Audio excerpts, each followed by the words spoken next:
So, hello po. Yung topic po natin na last video po ay about a born again Christian. So, born again Christian, ano nga po yan? Yan ay it is applies to people who have accepted Jesus as their Savior or Redeemer. So, saan po ba makikita ang pagiging born again? So, sa Bible po, makikita po natin kung paano po magiging born again yung isang tao. So, makikita po natin yan sa Book of Corinthians, 2 Corinthians 5:17. Ano po ba ang sinabi sa Book of Corinthians, 2 Corinthians 5:17? Babasahin ko po. Kaya't kung nakipag-isa na kay Kristo ang isang tao, isa na siyang bagong nilalang. Wala na ang dati niyang pagkatao. Sa halip, ito'y napalitan na ng bago. So, praise God. So, ang ibig sabihin ay, kung born again ka na, yung dati mong gawi, yung dati mong ginagawa, wala na po yun. Iniwanan mo na yun. Kung lasinggero ka noon, dahil born again ka na ngayon, hindi ka na lasinggero ngayon.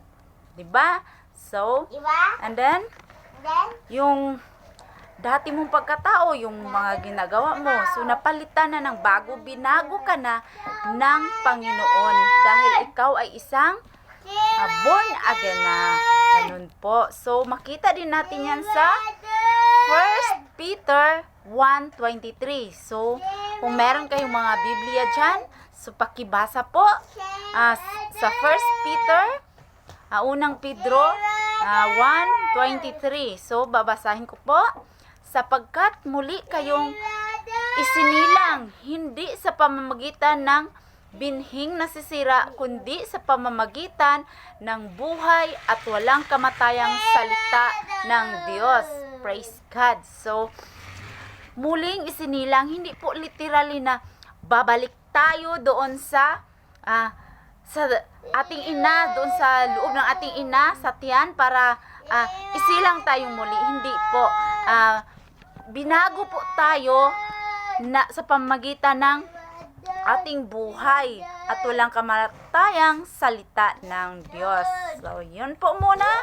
For next video, tatalakayin naman natin ang John 3:17. Makikita rin natin doon ang pagiging born again sa ating mga Biblia po. Kaya kung meron po kayong mga Bible, basahin po natin yan dahil po, ayan po ang ating manual.